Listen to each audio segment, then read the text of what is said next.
Oula, petite mine toi, hein. Ça va pas aujourd'hui? Qu'est-ce que tu fais? Oh, je remplis ma déclaration d'impôt, Alexandre. Je déteste faire ça, vraiment. Paraît que le canton donne des cours, justement. Moi, je préférais plutôt qu'on nous apprenne à comment ne pas payer ses impôts. Je sais pas ce que vous en pensez à la maison. Ouais. Bonjour. Et vous l'avez déjà rempli votre déclaration d'impôt? Tiens, bonjour tout le monde. Bienvenue dans Fais voir ta région du lundi. Andrea. C'est sport aujourd'hui. Ah bah oui, c'est sport. Ouais, bah t'as dû voir les résultats sportifs. C'est compliqué hein, pour le Stade Lyonnais quand même. 5 défaites d'affilée, ça fait mal. Hein. On posera notamment la question au président du club, Michael Palma. Autre activité, eh bien, puisqu'on vous parle de sport, j'ai essayé de savoir quels sont les bons compagnons pour faire du sport. Eh bien, il paraît qu'il y a une race de chiens, une des quasiment plus intelligentes races du monde, les Les labradoodles, Andrea. Labradoodle, un mix entre les caniches et les labradors. Excellent compagnon pour faire du sport. Donc, je vais aller dans un élevage à Beugnin. Eh ben super. Bon bah bonne route. Tout à l'heure. Ouf ouf. À toutes. Et puis en ce qui nous concerne, dans l'actualité, on reviendra sur la grogne paysanne. Et oui, on va prendre des nouvelles. Où est-ce qu'on en est dans ce dossier? Et notamment le politique. Que fait-il? Il paraît qu'au Grand Conseil vaudois demain, une résolution sera déposée par Laurence Crétegny. On la reçoit aujourd'hui. Vous êtes bien installés? Eh ben fais voir ta région. C'est parti, bienvenue.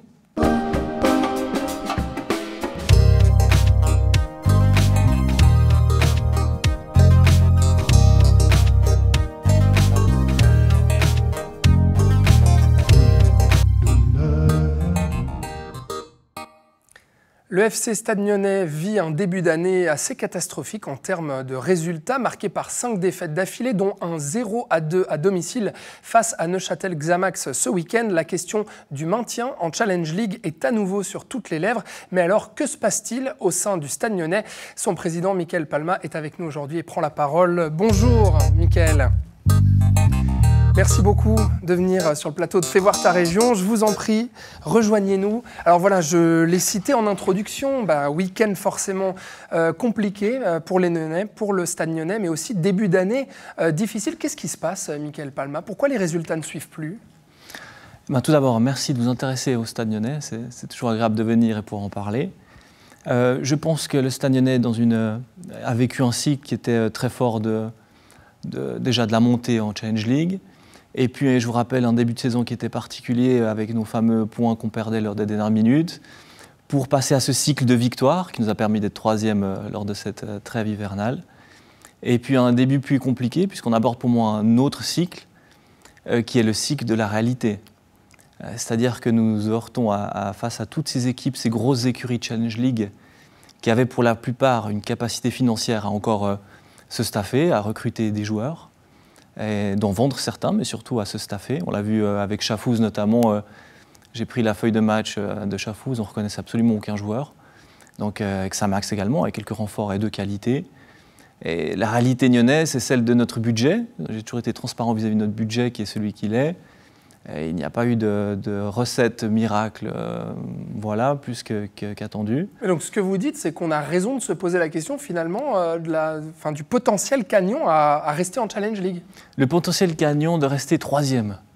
C'est-à-dire qu'en 3e, c'était pour moi au-dessus de mes attentes. 7e, de tout le monde d'ailleurs. Hein. Oui, c'est de tout le monde, c'est vrai. 7e, on est dans la réalité. C'est celle que je voyais depuis le début en fait. 6e, 7e place. Et qui correspond finalement à notre budget, je pense, qui est plus juste et équilibré. Ouais, on va revenir là-dessus justement, mais 5 défaites quand même, ça veut dire qu'il y a une baisse peut-être au niveau du physique, du mental, c'est quoi? Ça s'explique comment? Je pense que ces trêves hivernales sont toujours longues. Ce ne sont d'après moi pas les quelques matchs amicaux que l'on fait qui font qu'on a toujours les jambes à la reprise. Ce sont des nouvelles équipes face à nous. Et puis aussi le fait d'être un petit peu euphorique peut-être à un certain moment, fait qu'on se repose un peu sur les lauriers et qu'on n'aborde pas les matchs de la même façon. Il reste aujourd'hui 14 matchs. Je ne dirais pas que le Stade Lyonnais est une situation critique, c'est une situation normale, saine, et que je trouve préférable à celle de continuer à rester en haut. Pourquoi? Parce qu'elle permet d'amener la seconde vague d'énergie dont on a besoin pour aborder ces 14 derniers matchs de façon optimale. Vous savez comment c'est dans le sport, Michael Palma. Il y a beaucoup de bruit de couloir, beaucoup de rumeurs. Et puis souvent, on se pose la question comme ça, quand il y a un club de foot qui se met à enchaîner quelques défaites. Et là, c'est vrai que personnellement, j'ai entendu ce genre de bruit de couloir et de questionnement de la part des gens, de se dire, mais est-ce que finalement, l'équipe ne ferait pas exprès de perdre parce qu'on se dirait que le club n'aurait pas les moyens financiers justement d'assurer la Challenge League et que potentiellement, il y aurait des directives qui viendraient de plus haut, peut-être de votre part, je ne sais pas, de dire aux joueurs calmez un petit peu parce que d'aller au sommet du tableau, c'est un peu présomptueux pour la réalité et le budget qu'on a. Non, alors je suis un peu surpris de votre question, un peu provocatrice à dessein, je pense également, mais jamais on ne pourrait motiver nos joueurs à ne pas gagner, c'est antisportif et puis c'est contraire à toutes nos valeurs. Et je pense que pour un joueur de football, ceci est totalement incompréhensible puisque sur le terrain, et je sais qu'NRTV ou certains de ses représentants voient les matchs, l'engagement est plus qu'absolu lors des ballons. Donc des échanges de ballons et des duels, etc. Donc non, je ne pense que ces bruits de couloir, je les ai personnellement pas entendus, même si effectivement ça peut. Mais ça se passe jamais dans le sport, ça, Michael Palma, ça arrive jamais. Vous qui étiez aussi dans d'autres clubs, c'est pas quelque chose qui se dit justement au sein de certains clubs. Mais peut-être peut y avoir des déceptions vis-à-vis, je ne sais pas, d'un revenu qui n'est pas celui qui est souhaité, ou je ne sais pas. Mais à partir du moment où les conditions sont claires, où toute nos relations avec nos joueurs et notre staff est contractuelle, je pense qu'il n'y a pas de souci. Et puis par ailleurs, en tant que club de Challenge League, vous savez que chaque mois, nous devons déclarer à la Swiss Football League que nous avons bien payé les salaires et les cotisations sociales, etc. Donc il n'y a aucun retard, il n'y a pas de situation financière qui sont en péril. Donc aujourd'hui, vous affirmez, malgré ces résultats un petit peu compliqués, il faut le dire, de ce début d'année, que Nyon est à sa place en fait en Challenge League, parce qu'il y avait cette polémique aussi avec l'entraîneur de Xamax, qui avait été provoquant aussi à votre égard, à l'égard du club.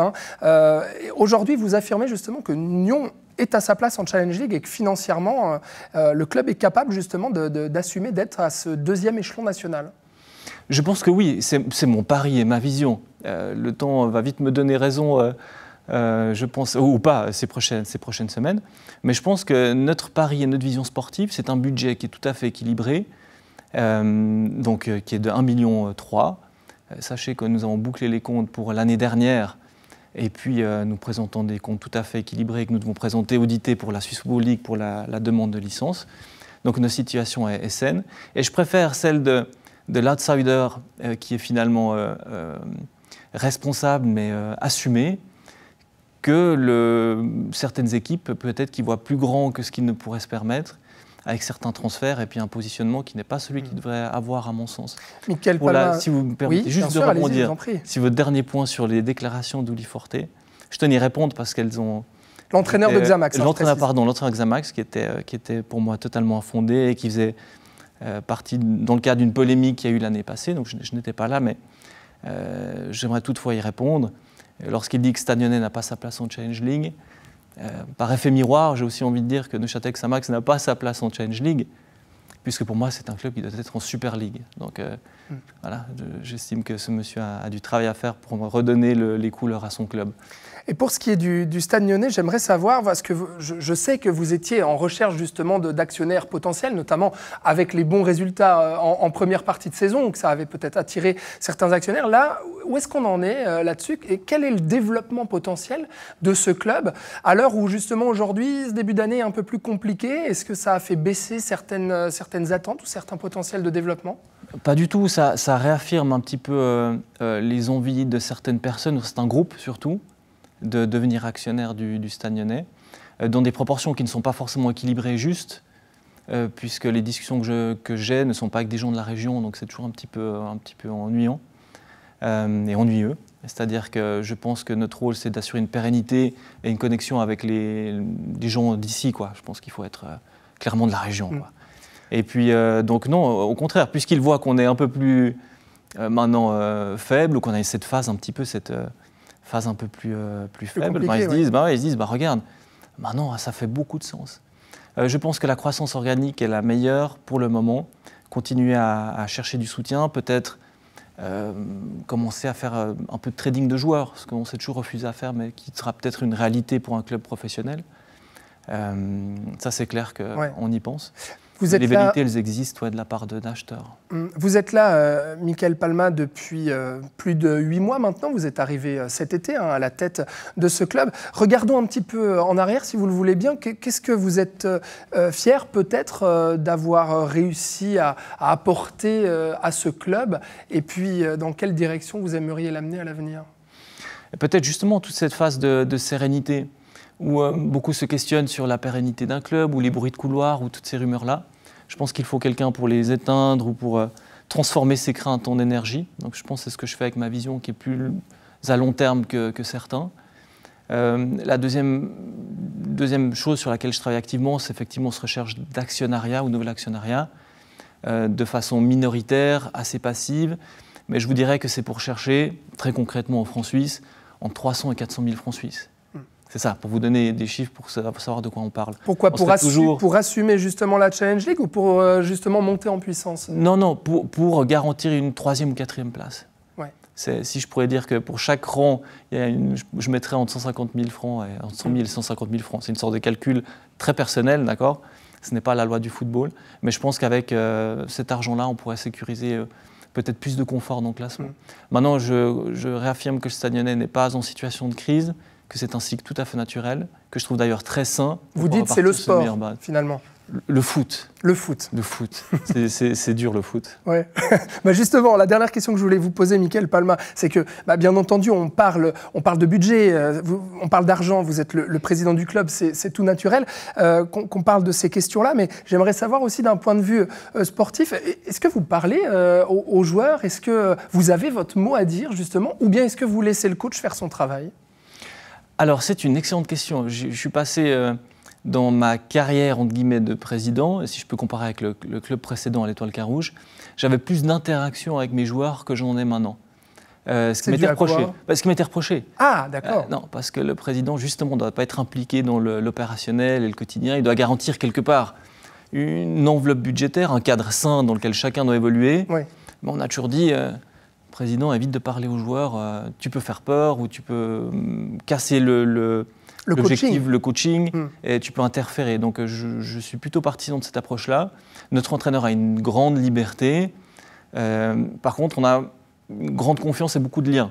Je parle avec lui très régulièrement pour se remonter les informations, pour m'a passer les messages, mais je lui laisse traduire mes messages à sa sauce vis-à-vis des joueurs. Donc aujourd'hui, vous avez toujours confiance dans cette équipe, dans ce coaching ? Oui, clairement. Ouais.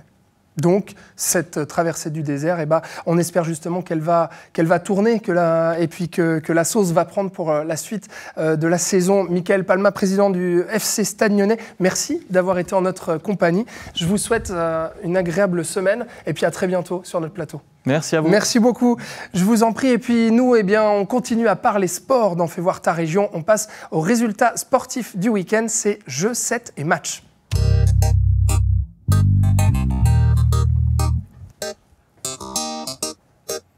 Alors on a déjà de bonnes nouvelles avec le Nyon Basket féminin qui sera en demi-finale de Coupe Suisse grâce à leur victoire 42-54 à Baden ce week-end. Les Nyonnaises rejoignent le carré final de cette coupe avec Riva, Trois-Torrents ou Fribourg. Et puis du côté masculin en basket toujours, le BBC Nyon, week-end un peu moins glorieux. Le BBC a baissé la garde face à Puy-Lausanne 66-73. Actuellement avant-dernier au classement, les Nyonnais devront redoubler d'efforts pour espérer un sursaut et accrocher aux play-offs.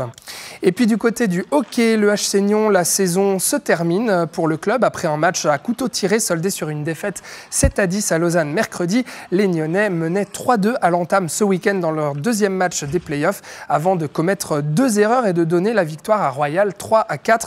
Écoutez les réactions du coach Daniel Blas et du capitaine ad intérim, je vais y arriver, Anthony Lafélie. Bon, la saison s'achève pour le HC Lyon, hélas. On a fait un excellent match aujourd'hui. Malheureusement, on a eu un petit manque de réussite. Mais franchement, je crois qu'on peut sortir la tête haut quand même parce qu'on s'est battu jusqu'au dernier moment. On a eu un esprit d'équipe qui était extrêmement fort et puis c'est ça le principal. On le verra tout à l'heure dans le vestiaire, mais je crois que la bonne humeur est toujours là. Merci. À la saison prochaine, les amis. Allez. Merci, Anto. À bientôt. Merci à l'équipe du HC Nyon, à la saison prochaine et puis merci pour toutes vos images durant cette saison. Toujours en hockey, du côté du Forward Morges, les playoffs leur ont souri à eux justement avec une victoire dans la série des quarts 3-1 contre Prilly. Les hommes de Mathias Pittet ont d'ores et déjà débuté les demi-finales de Première Ligue ce samedi où ils se sont lourdement inclinés à Vicky par le score sans appel de 7-0. Les Morgiens espèrent du soutien de leurs supporters ce mardi à domicile pour le match numéro 2. Rendez-vous dès 20h30. Et puis on termine par le futsal. L'USTS a assuré son maintien en Swiss Futsal seconde ligne malgré une défaite très lourde 20-4 face à Charmilles ce week-end. Le futsal Club Gland, quant à lui, est en relégation en Première Ligue après une ultime défaite face à Royal. Non, je n'arrive plus à relire mes notes, mais vous l'aurez compris, une saison très compliquée donc du côté du futsal. Voilà pour le sport de ce week-end. On passe tout de suite aux actualités et puis on vous reçoit Laurence Créteny, députée au Grand Conseil. Je vous en prie, venez avec moi. Bonjour. Merci madame d'être avec nous. Je vous en prie, vous êtes députée PLR au Grand Conseil et si je vous reçois, Laurence Créteny, aujourd'hui, c'est parce qu'on fait un suivi de notre dossier consacré à la grogne paysanne. Qui se poursuit dans tout le pays, alors qu'une pétition de 65 000 paraphes a été remise la semaine passée à Guy Parmelin et aux 4 grands détaillants du pays. Des actions sont attendues ce week-end et on aura l'occasion d'en parler, notamment dans l'émission Fais voir ta région de ce mercredi. Mais une question se pose. Que fait le politique et comment se positionne-t-il ? Justement, demain, vous-même, Laurence Créteny, vous remettrez une résolution devant l'Assemblée visant à soutenir les revendications agricoles. Ça y est, le politique vaudois soutient officiellement, en tout cas en votre nom, cette grogne agricole. Qu'est-ce que cette résolution dit dans les grandes lignes, justement, puisque vous la tenez dans vos mains ? Oui, tout à fait. Alors, merci aussi pour votre accueil aujourd'hui. Avec plaisir. On est très content quand les médias s'intéressent à l'agriculture, mais s'ils s'y intéressaient aussi lorsqu'il n'y a pas de crise, ça serait un plus pour l'agriculture exactement et pour tous les métiers de la terre. Alors, que dit cette résolution ? Parce que si nous sommes députés au Grand Conseil avec des origines paysannes, c'est que le monde paysan nous a soutenus et on est là pour les défendre. Ce qui ne se voit pas toujours, ça, j'en suis consciente. Parce que quand vous êtes paysan, un métier de la terre, paysanne, agriculteur, agricultrice, vous êtes dans vos champs et pas forcément derrière un ordinateur ou à lire tous les journaux pour voir ce qui se passe dans nos grands conseils. Je précise que c'est votre métier d'ailleurs. Vous êtes vous-même issu de l'agriculture et donc vous soutenez aujourd'hui ces revendications. Qu'est-ce que ça veut dire ? Ça veut dire que vous souhaitez que le Grand Conseil assure son soutien aux revendications qui sont aujourd'hui formulées par le milieu agricole ? Alors, ce que cette résolution demande, effectivement, c'est au Grand Conseil et au Conseil d'État de soutenir cette révolution. Cette révolution, c'est un bien grand mot, mais ces revendications venues directement des gens de la terre. Et effectivement, ils demandent une meilleure reconnaissance des rôles de l'agriculture et de ses engagements, surtout pour une alimentation durable et respectueuse de l'environnement et des animaux, bien sûr, car on ne peut vivre qu'avec la production des paysans et paysannes. Pas d'économie financière sur le dos de l'agriculture. On parle d'une baisse du budget de la Confédération, mais il faut savoir que le budget agricole n'a pas été augmenté ces dernières années. Donc, comment baisser un budget qui n'a pas été augmenté pour revenir à des bases inférieures, alors que dans d'autres postes, c'est monté de 2,4%. Je crois que ça, c'est aussi un message que nous souhaitons passer. Une augmentation des prix payés aux produits et puis une transparence sur les marges des grands distributeurs. Aussi, moins de bureaucratie. Ça, c'est vraiment quelque chose qu'on demande tant au niveau national qu'au niveau des cantons. Moins de bureaucratie qui est imposée à la politique, à tous les agriculteurs et agricultrices, je bégaye comme voix. Et puis qu'effectivement tout ça soit simplifié. Et puis moins d'écologie absurde qui sacrifie la production agricole. Nous sommes d'accord qu'il y a toujours plus de demandes de mesures écologiques. Par exemple, c'est ce que j'expliquais tout à l'heure, c'est au niveau de l'épandage des fumiers, des purins, et nous devons avoir des machines toujours plus grosses, toujours plus fonctionnelles et qui coûtent. Et ça nous est imposé directement par une administration. On va revenir justement sur cette réalité agricole, mais la question que j'aimerais vous poser, Laurence Créteny, c'est pourquoi maintenant? Pourquoi avoir attendu tout ce temps avant que justement les politiques prennent justement ces revendications agricoles en main et puis en fassent quelque chose?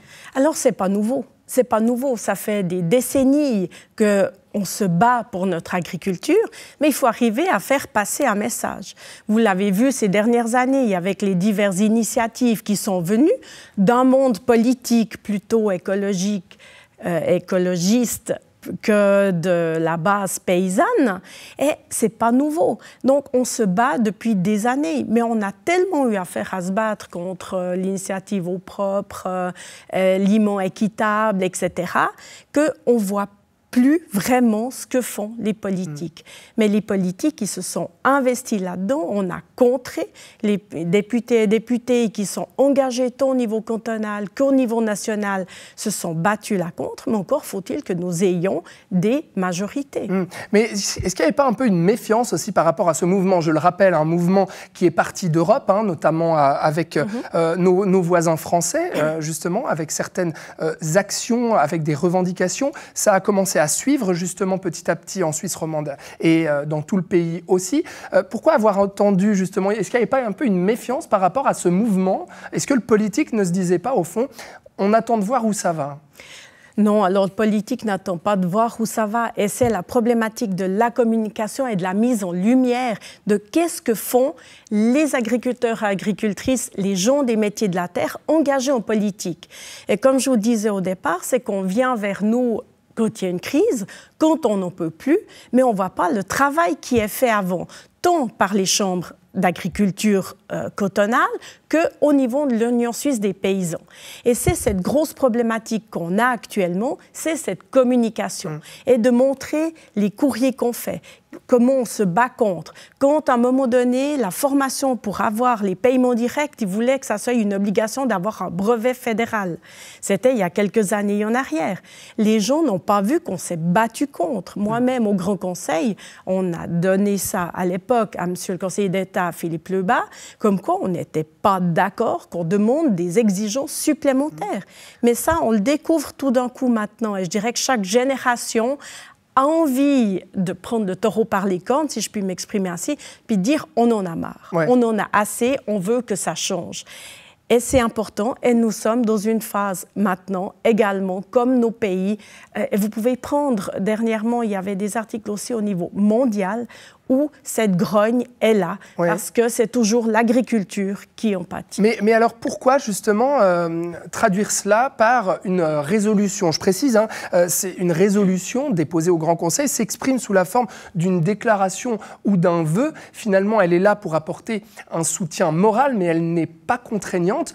Au fond, on pourrait se poser la question et se dire, bon, finalement, ça va être un coup d'épée dans l'eau s'il n'y a pas une autre action derrière. Quel est le pouvoir de cette résolution et pourquoi le faire comme ça? Alors, je ne suis pas d'accord avec vous. Effectivement, c'est un vœu où il n'y a pas de contrainte derrière. Mais ça montre quand même où veut aller le Parlement. C'est montrer que le Parlement soutient cette révolte agricole, soutient les mesures qui vont venir, soutient les mesures. Chaque fois que vous allez avoir une loi, un projet de loi ou un règlement, le Conseil d'État devra quand même dire « attention ». On a eu de la part du Parlement, de la part des politiques qui n'en veulent pas plus. Donc, où est-ce qu'on va mettre notre curseur? Et c'est ça qui est important.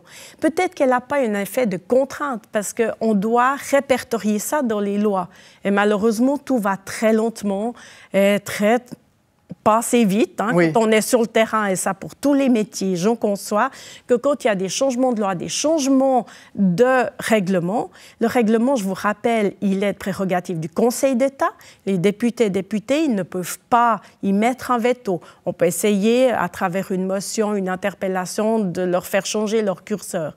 Mais après, c'est de leur propre volonté. Oui. Et c'est là-dessus que nous allons venir travailler. C'est chaque fois, prochainement, on aura les améliorations foncières qui vont venir avec plusieurs millions pour soutenir aussi l'agriculture, ça au niveau cantonal. Eh bien, là-dessus, on espère que le Parlement soutiendra à l'unanimité. Donc, si on vous comprend bien, pour le moment, c'est de pouvoir fédérer le Parlement autour de ces revendications-là pour ensuite amener des propositions pour améliorer tout ça. Je vous propose, Laurence Créteny, juste qu'on écoute un agriculteur de chez nous, Aurélien Rollat. C'était un peu le fer de lance hein, chez nous dans le district de Nyon. Écoutez justement ces revendications et puis après je vais vous faire réagir. Qu'est-ce que vous voulez concrètement ? Déjà que peut-être que la grande distribution fasse quelques efforts par rapport à la rémunération vers les paysans, ou encore contrôler peut-être un peu mieux ce qui vient aussi de l'étranger. On a des problèmes avec ça, c'est que nous on nous impose des normes assez hautes, puis on importe des produits qu'on n'aurait pas le droit de faire chez nous tout simplement, quoi. Donc en gros, vous reprochez finalement une concurrence déloyale. Totalement. Par rapport aux politiques environnementales. On sait qu'il y a plusieurs lois qui ont été également votées. Est-ce que celles-ci vous ont finalement porté préjudice ? Alors certaines, oui. Là, nous, c'est notre outil de travail, de produire la nourriture, de travailler avec la nature. Donc avoir des normes pour une production encore plus vertueuse, on est pour, mais il y en a certaines qui sont très compliquées. Par exemple, la betterave, on nous a supprimé un produit qui était indispensable pour la bonne production. Puis maintenant qu'on l'a plus, on a vraiment des dégâts qui sont extraordinaires à cause des insectes, par exemple. Laurence Créteny, est-ce que c'est votre réalité aussi en tant qu'agricultrice ?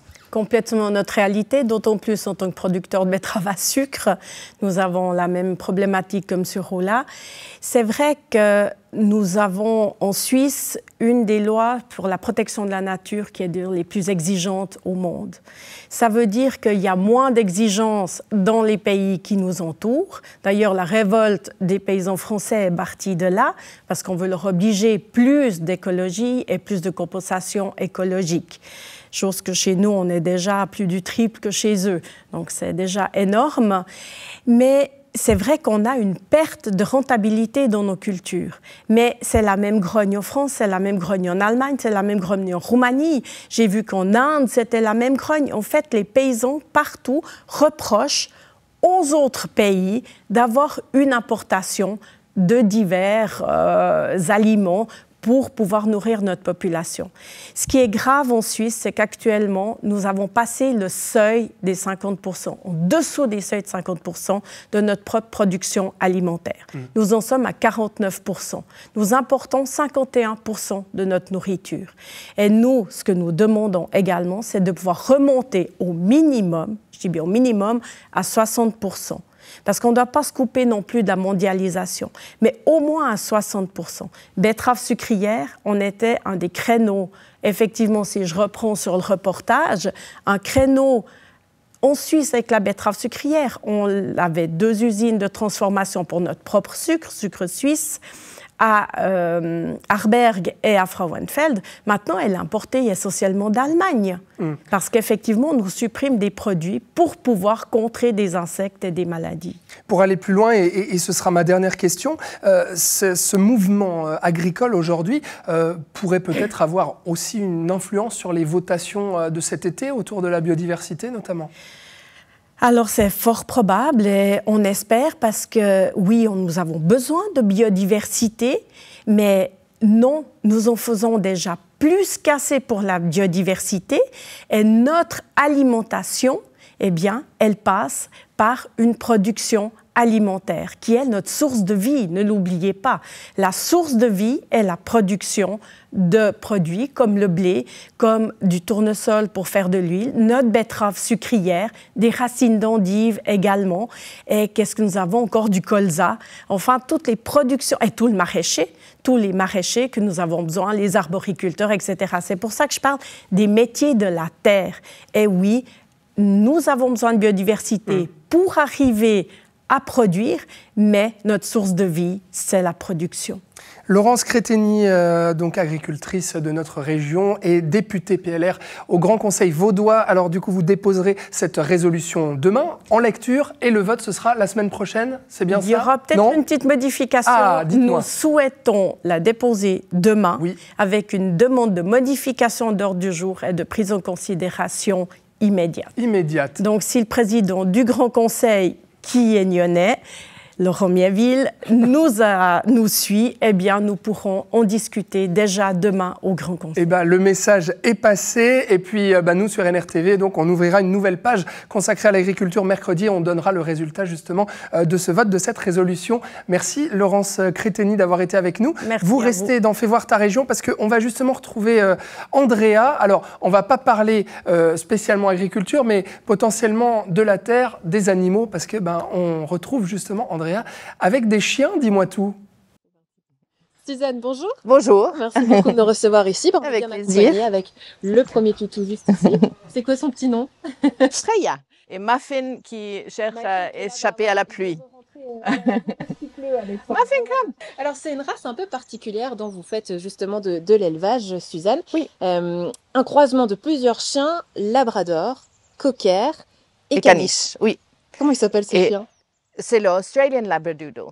Labradoodle australien en français, qui est une race en fait qui a été créée pour avoir des chiens d'assistance ou de thérapie, mais anti-allergènes. Donc ils perdent pas leur poil, ils sentent pas le chien, ils sont très faciles à éduquer, très attentifs à leur humain.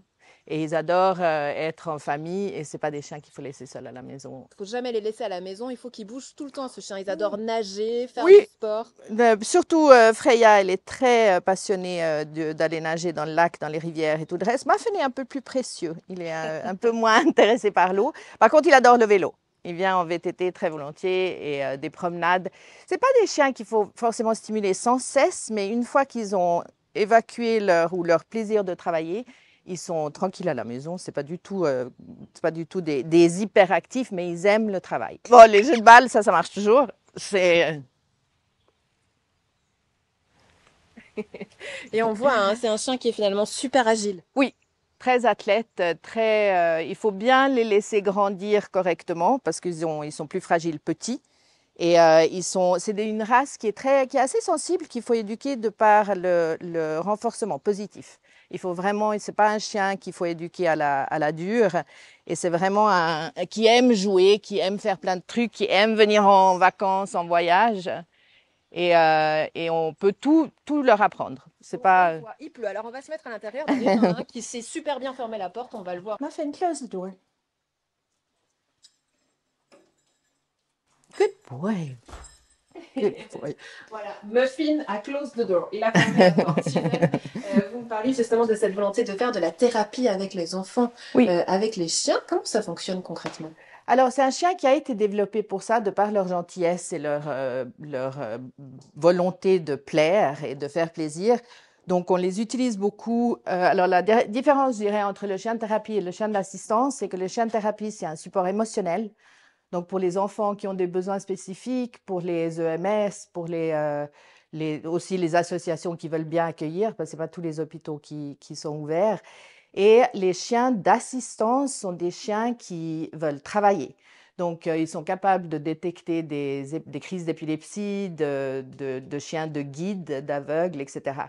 Donc, ils sont très faciles à entraîner, mais c'est quand même une formation qui est relativement longue pour être sûr que tous les paramètres soient respectés pour le chien et pour les futures personnes qui vont en profiter, en fait. Ça tombe bien, vous habitez juste à côté d'un EMS qui a ouvert... Absolument. Est-ce que vous avez constaté peut-être un besoin ici dans la région auquel ça répondrait?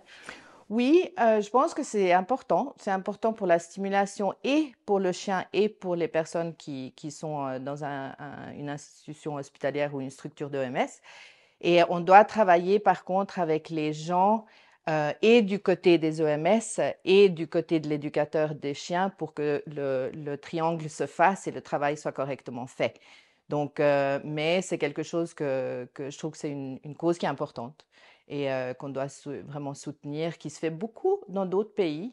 Et en Suisse, je pense que c'est aussi peut-être une question de vraiment être bien préparés pour que ça se passe dans des bonnes conditions hygiéniques. Eux, ils perdent pas leur poil ou comme ça, donc c'est pas un problème.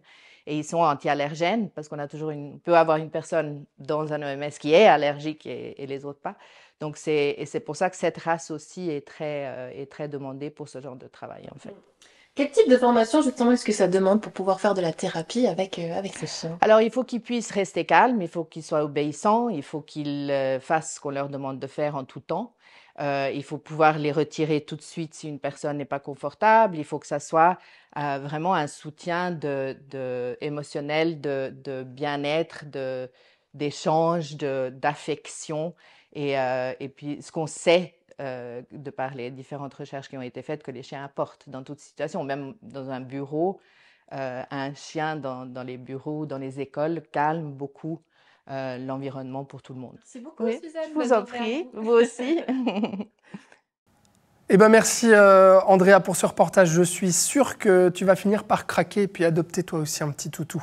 Voilà, merci d'avoir suivi cette émission. C'est tout pour aujourd'hui. Demain, vous retrouvez Florian Cavalleri dans FC Politique. Et puis mercredi, je vous l'ai dit, rendez-vous dans Fais voir ta région. Je vous souhaite une belle soirée sur NRTV.